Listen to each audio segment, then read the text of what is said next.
Today we're going to watch 3 beautiful dives in a discipline of constant weight no fins done by 3 male athletes. All of these 3 dives is going to be national record holder attempts. Some of these dives, of some of these dives I know outcome, but I haven't watched these dives yet except one.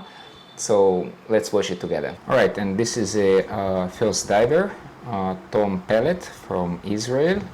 He's preparing for the constant no fins national records, 68 meters. The free diver already starting his dive.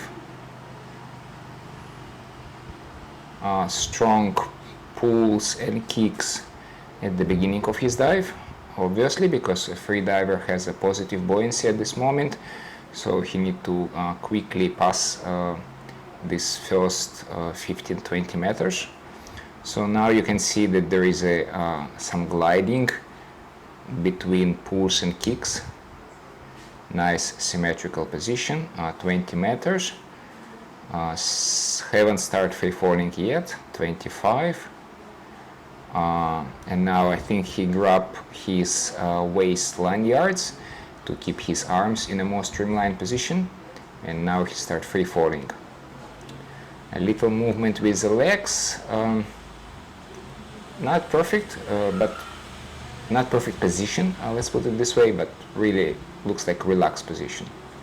There's always a balance between perfect streamlining position and perfect relaxed position, which can be 2 different positions. Using the safety lanyard on the waist from Free Experience. Looks like he is at the end of his mouth feel. You see that all the air is squeezed, reach the stopper, grab the tag. And he lost the tag, I think. So he's supposed to bring the tag to the surface as a proof that he reached this depth, but he lost it. So it's probably going to be a yellow card, I guess. Arm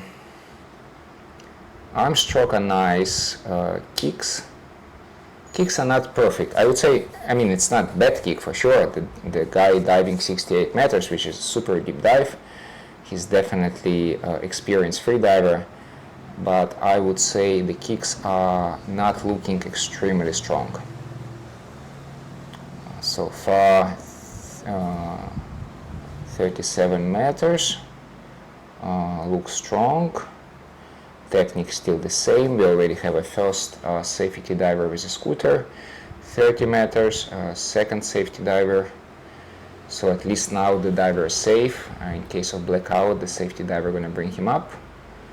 25-meter deep, start to include a little bit gliding in between his kicks and arm strokes. A little bit not symmetrical compared to the rope, but it's the last 15 meters, so soon he's going to start have a positive buoyancy and then just glide to the surface. Okay, he made it. Yes, I think this is going to be the last pull. Rope, he's not pulling using the rope, it's prohibited, but his arms along the pool, he grabbed the rope, doing recovery breathing. A little shaking, I think a little LMC. So he needs to finish the surface protocol in 15 seconds, and I think this was more than 15 seconds. I haven't timed it, but I think it was a little bit more than 15 seconds. I don't know. So let's see what is going to be, what kind of card is going to be. So now the judge is going to decide. Okay, congratulations. Okay. Oh no, he bring the tag. So he bring the tag. Oh, he get the yellow, the red card. So he brought the tag to the surface, which means it's not supposed to be yellow card, but I think his surface protocol was a little bit too long, and this is why he has a red card. Unfortunately, because he made it to the surface quite strong. Okay, beautiful dive. Maybe not absolute perfect technique, but nice technique. Okay, now we have another diver, same position on the surface as a previous diver, sitting on the floating noodles. This is really comfortable position, especially when you don't have a fins or monofin on, especially when conditions like this. So this diver is from Denmark, Jesper Lauridsen, sorry, I struggled to read it. So also national record attempt, 75 meters, so a little bit deeper than the previous dive. I think the diver is almost ready. So doing his final big breath in, start pecking, release the floating noodle, doing his pecking, adjust the nose clip just in case. A lot of pecking. Remember, the pecking is an advanced technique which helps the diver to equalize easier, and also a little bit helps to avoid hypoxia. So same as the previous diver, strongly, like strong kick and arm stroke to pass through the positive buoyancy. I think he did less arm stroke and kicks, which makes probably the kicking, the technique is a little bit more effective. 20-meter deep, still doing arm stroke and kick. 25, start gliding. Okay, same as, around the same as the previous athletes, the gliding phase starts. Some freediver starts gliding a little bit later, some freediver starts a little bit early. Good position, really relax ankles, like slightly not completely vertical, maybe because of the current or probably because of imbalance of his position. Looks like struggling with equalization a little bit, or maybe with a nose clip. So you can see that he like touching the nose clip, and now he tried to move the head. I think this is like trying to manipulate with the air, like try to do the air management. Yeah, turn early. Yeah, so definitely issue with equalization, so he turned at 59. So most likely now that he is going to be able to reach the surface without any problem, because it is 15 meters shallower, 16 meters shallower than his planned depths. So the dive for sure going to be easier in terms of hypoxia, but unfortunately early turn. Alright, so it's going to be a yellow card. So nice strong arm stroke, safety diver with a scooter, a little bit shallower because the diver turned early. Already starting to include a little bit gliding. The technique looks nice. He looks really athletic. He might be has like a swimming background, or maybe not. Maybe some other sport background, but look like quite athletic. Okay, now he's just like floating up to the surface, grabbing the rope. I think he's still gonna do the surface protocol, show okay, say that I'm okay, but no matter what he's doing, it is an early turn, unfortunately. So nice attempt. I think the technique was quite nice. Especially the way up, like strong movement, symmetrical body position, a little bit like not perfectly vertical on a descending part, but maybe this also was due to the problem with equalization. Yeah, sorry for this diver. Okay, one more free diver to watch. Okay, and the last diver from today is Petar Klovar, doing national records constant no fins dive to 95 meters. This is the deepest dive. There was a lot of controversial last year around this free diver. I was even thinking to make a video where I can interview him or his training partner, but then I decided to give up this idea. Anyway, so he is preparing for the dive in a horizontal position, lying on the surface. You can see he using both floating noodles below his hips and also like inflatable pillow below his neck, doing nice relaxation breathing. It's incredibly deep dive, It's 7 meters from the world record dive. So you can say it's extremely going to be difficult dive. And by the way, guys, if you want to see the full day of this competition, this video is on AIDA Freediving YouTube channel. You can watch the whole day of this competition there. So the athlete started doing his packing. Same as other athletes, he used only the nose clip, no fluid goggles. He used a waist lanyard.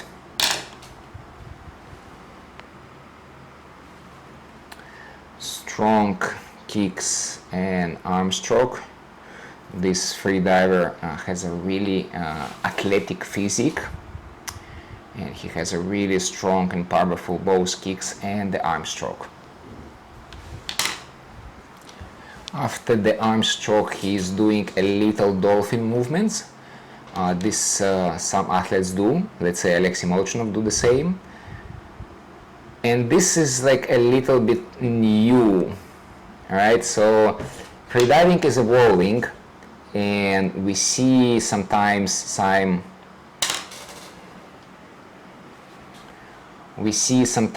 adjustments for the technique. So this was not that common in the past, when freedivers was doing kind of swimming schooling movement, right? And this is what this athlete's doing. He's doing a little bit schooling movement. So what is the benefit of it? He engaging different muscle groups, right? Because normally the arm stroke done like initially shoulders, lats, triceps extension, and now he used more his forearms, so more like a distribution of the effort between different muscles groups. But forearms are small muscles, so this is why it's a little bit risky. They get pumped much faster, but this has helped him to maintain the speed and the position. Yes, 50 meters he's still doing this schooling movement. Mouth still full of air, so equalization seems fine. I think he's topping up his mouth feel, because he's a 70 meter deep and he still has a full mouth of air. 75 meter deep. Like I said, I haven't watched this diver as well, but I know the outcome of this dive, but I haven't watched it.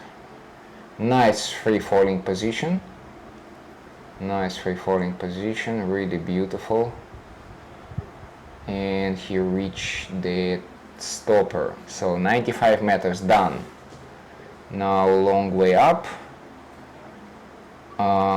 Really strong arm stroke, and the kick is not that strong, a little bit more relaxed. So this is, I guess, the strategy. Probably 80 meter deep. So far technique looks really nice, not affected by the gas narcosis or lactate or hypoxia. So far technique looks good. There's a little bit like a delay between arm stroke and kick, so I guess this is strategy as well. 60 meter deep, still looks nice and strong. Alright, 50 meters, really deep dive. Okay, first safety diver at 45 with a scooter. Okay, now at least we know it's going to be safe. Nice, 30 meter deep, so another safety diver. Still the movement looks the same. I mean, not completely the same. You see, like now I think the tiredness started to build up. The freediver looking from time to time to the surface, because I think he's like super exhausted, and checking how far is the surface. Start to do these dolphin movements as well on the way up. Again, this is an attempt to engage different muscle groups. 10 meter deep, 10 meter shallow, and I think the one more arm stroke and kick, and now he's gonna just glide to the surface. Oh no, maybe gonna do one more. Okay, he reached the surface, grabbed the rope, Remove the nose clip, show OK sign. Yeah, surface protocol looks fast, strong. Yeah, this dive looks perfect. You see safety diver staying like this. This is just like showing the judge that they're not like touching the diver. Okay, he looks strong. He looks strong. Yes, I know it was a controversial conversation about whether he using the dopings or not. This is not the topic of this video. So on this dive, let's say he looks strong. The surface protocol looks perfect. He get yellow card. Oh, this is I don't know why he get yellow card. So guys, I'm gonna rewatch this video. I don't know what happens. He didn't bring the tag. He didn't bring the tag. I missed completely why he didn't grab it, and I think this is a reason why he has a yellow card. And as you saw, the safety diver took his watch to just verify that he reached these depths, right? Alright, last dive was a really strong yellow cards, and I hope that it's going to be maybe changed to the white. No, it's going to be yellow. I don't know like what is going to be outcome. Anyway guys, I hope you enjoyed watching these dives as much as I do, and see you next time.